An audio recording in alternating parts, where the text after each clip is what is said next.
I'm beyond honored to welcome this award-winning fine artist and friend of the EverTalk family. Lori Mills is with us today.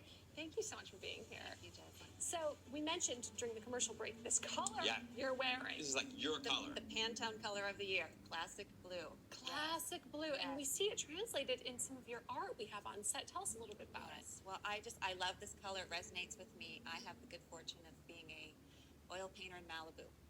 My life is a dream. It hasn't always been a dream, and we'll talk about that. But you know, the color of the sky, the color of the ocean. I just think it's a beautiful color. It's happy. It has energy, and it also has peace. Yes, that's what I love about it. You nailed it. It's a very peaceful color. So talk to us a little bit about your journey, because I think so many people want to be doing what you're doing or something like you're doing in terms of being an artist and living in Malibu. It seems like a beautiful and wonderful life, Yes. But I know it's been a journey. Yes, thank you, Rob. Well, first I want to say I just love what you guys do every day, spreading positivity. I watch the show, obviously, and I just think it's a beautiful thing. Thank you so much. So my journey is I'm born and raised in Southern California. I had the good fortune as a young girl to visit our beautiful national parks here, in particular Yosemite. And when I was 13 years old, my parents got me private oil painting lessons. And I was raised in a very simple family, but they thought that was important. So I continued to paint throughout my life. But I also went to UCLA undergrad and got a science degree, and I have a master's in business administration. And raised a beautiful family in Orange County, in South Orange County, Coto de Casa. My daughter's actually here with me today, Amanda and Roger. Still painted, but I spent 20 years of my life in aesthetic medical device. Once my youngest son went off to college, I took myself up at almost 50 years of age to San Francisco and got a degree from San Francisco Art Institute. Wow. Wow. So that right there is so admirable, Lori, because no matter the age, you really took your life into your own hands and pivot hard to move to Northern California, away from your kids, go back to school. Yes. Where did you get that courage? What sparked the idea? What I think is so interesting, Jeslyn, is it's like the information was always here. It was always here. And even though I was in the corporate world, I was still an aesthetic medical device. And I think, you know, we talked about lighting my my candle in the morning, and I burn incense. And a lot of it is just about being quiet. And I think we all are just such beautiful souls, and you just have to look and kind of see what's inside of you. And for me, it's just oil painting. I mean, I also throw pots, and I do other creative things. I knit sweaters for my children. But really the creative impulse for me is to paint beauty. And something that I think is really special about Malibu is there's been sort of this Phoenix Rising theme. We had the Woolsey Fire last year. And so out of that suffering also can come great beauty. And I think every time something like that happens, your heart grows bigger, and your creative impulse grows larger. Maya Angelou said, creativity is one of the things that we don't use up. The more we use it, actually, the more it grows. That's fantastic. I love it. It's like the only math that works that way, right? The more you spend, the more you have. Right. We wish it worked that way with other kinds of math. Yeah, it's true. That and love, I think that love works the same way, and happiness too. So talk to us a little bit. You said something interesting about quiet. Yeah. And I think that's a very underrated and undervalued sort of experience that most of us have these days. And so talk to us a little bit about not only your experiences with quiet, but also what you discovered as sort of the fruits of being quiet. Yes, well, it's a really good question. As an artist, we're impulsed. You know, I apply to contests, and I have to paint, and I'm in a show in a couple of months in Santa Monica, the other art fair. And so there's a productivity thing that I think we all have in our heads. But part of being an artist is you have to get really quiet. And one of the things that I like to do, and this is going to sound woo-woo, but I like to put my paintings in front of me and have a cup of tea and sit with them and sort of have a conversation. Because I think even somebody that looks at my art that's a patron, it's a conversation between my art and them. But I sit there and I just get a lot from that, and then on to the next thing, and just opens up my heart. Oh, that's beautiful. So beautiful. Wow. What do you think it is that your art is speaking to the patrons? I think my vision is to spread beauty. My vision really is just to spread beauty, and throughout paint, like the sunset paintings I brought, you know, like I said, there was the Woolsey Fire, and so there's this stark contrast of these burnt trees in the foreground, and then a beautiful sunset in the back. And the regrowth and rebirth, like I said, I went to the national parks my whole childhood, and I brought my kids to the national parks in Southern California.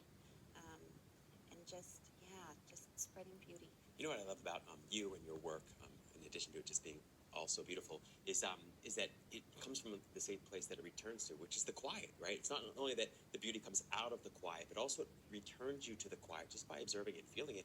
I feel more quiet here in my head and my heart just as I sort of appreciate and take in your beautiful artwork, That right? means a lot to me. Yeah. That means a lot to me. Well, you know, there's this Myers-Briggs test that you probably are familiar with that we all take, and I come out as an introvert. And I think because I was in corporate America for 20 years, I can definitely stand on a podium and put a microphone in my hand and be very extroverted. But I think my true nature is introverted, and that's neither right nor wrong. You just have to honor whatever it is. Like we talked about in the beginning, just going back to who you are. I think all the answers are inside, and you wonder what are the challenges, but it's all here. I'm running the LA Marathon in a couple of months. Oh my goodness. And this is my second time. Why? No, Because we love you, mind, Joy. body, spirit. She doesn't just light a candle; she also runs. Love that. Yeah. So I think mind, body, spirit is super important. Absolutely. And to keep this body, you know, we're so fortunate to have breath every day and to have these legs that can take us places. And I'm sorry, what I was meaning to say, the last time I ran the LA Marathon, someone, they hold up signs and they give you licorice and oranges along the way. And someone on San Vicente Boulevard held up the sign that said, everything that you are and everything that you know is already inside you. And that still resonates. I still think about that all the time. Just beautiful. I love that. And I am a runner too. I just haven't done a marathon. We were should just do talking it. about that on the break, actually. Okay. Well, I just got an Sounds email. awesome. It's 85% filled, so you can still Awesome. sign I'll up be for the there. LA I'll be Marathon. watching from the sidelines. No. I'm curious, Lori, as an artist, if you're ever experiencing a block, which could be hard to do with a sunset in Malibu, but I'm sure it does exist, what do you do to get yourself back into the right mind and heart? It's such a good question. I think what can be intimidating for writers, actors, painters is that first step.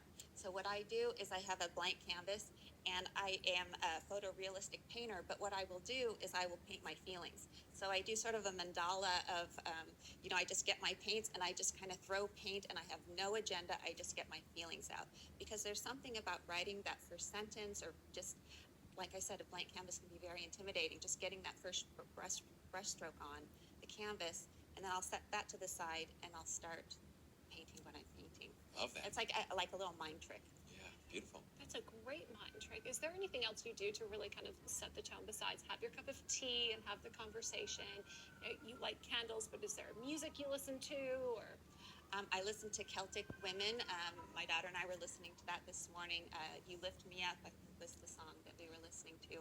I believe in crystals. I believe in the power of crystals. I had those in the moonlight last night. I brought those in. They had recharged. I believe in incense. We burned some jasmine incense. Oh, one of a thing that I do every morning and sometimes at night, you take 2 drops of orange oil and you put it on your palms and you go like this. I learned this from it sounds cliche, from my Malibu yoga class. And you rub it together and you just breathe in the orange oil. And there's something about that, and it's like a beautiful, it's kind of like the Pantone color of the year. It's like a beautiful energy, and then also a calm. Oh, I love that. It's like Mr. Miyagi in yourself. It's totally like that. Awesome. That's so beautiful. Thank you, Lori. We so appreciate you Thank and the you. beauty that you are bringing to the world. Please tell everyone where they can find and follow you, and of course, your art. Yes, thank you. So I painted the Malibu Farmers Market. That's from 9 to 3 on Sundays. You can literally come down and you'll see me with my painting easel. I'm represented by Tracy Park Gallery in Malibu, which year after year she wins Best Gallerist in Malibu in Cross Creek, right next to Taverna Tony. So please come and see her. There's a big show this Saturday. And then my Instagram is Lori Malibu Art. Thank you so much. So inspired. Malibu Yeah. art. What a No great joke. handle. Thank you, Rebecca.